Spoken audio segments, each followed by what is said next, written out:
lights turn off. I posted a video of this on Twitter at Chris Toplack. By the way, I did not post the entire entrance. As I noted, I didn't want to sit there just holding my cell phone the entire time. I wanted to just take it in, and the atmosphere was electric for the Fiend, Bray Wyatt. It was something I've never experienced before.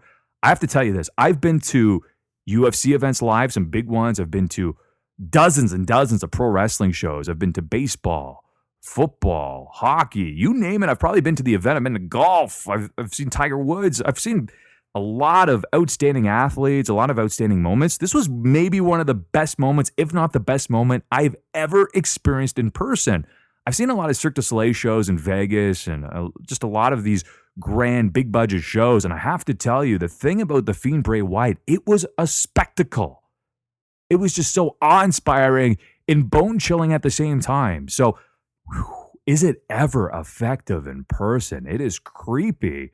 And then also, of course, so he's dressed in the Fiend gear. I didn't know if he would wear the mask throughout the match, which ultimately he did. And then also, he had this weird version of himself. It was like Bray's face, and it was all stretched out. And it was basically that lantern. But it was so bizarre. And then he gets into the ring. And then by the time the lights turned on, the crowd was chanting, "Holy shit." And this is awesome. He didn't even do anything.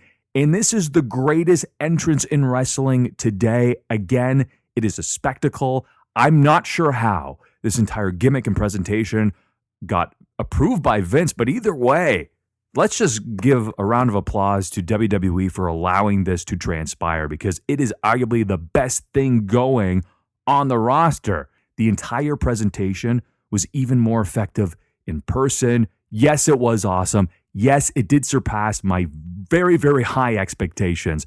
I should also note, to keep the Fiend special, WWE needs to avoid overexposing him. Sure, the Firefly Funhouse promos will be fine, maybe the odd live appearance here and there, but don't allow him to compete anywhere else but on a pay-per-view.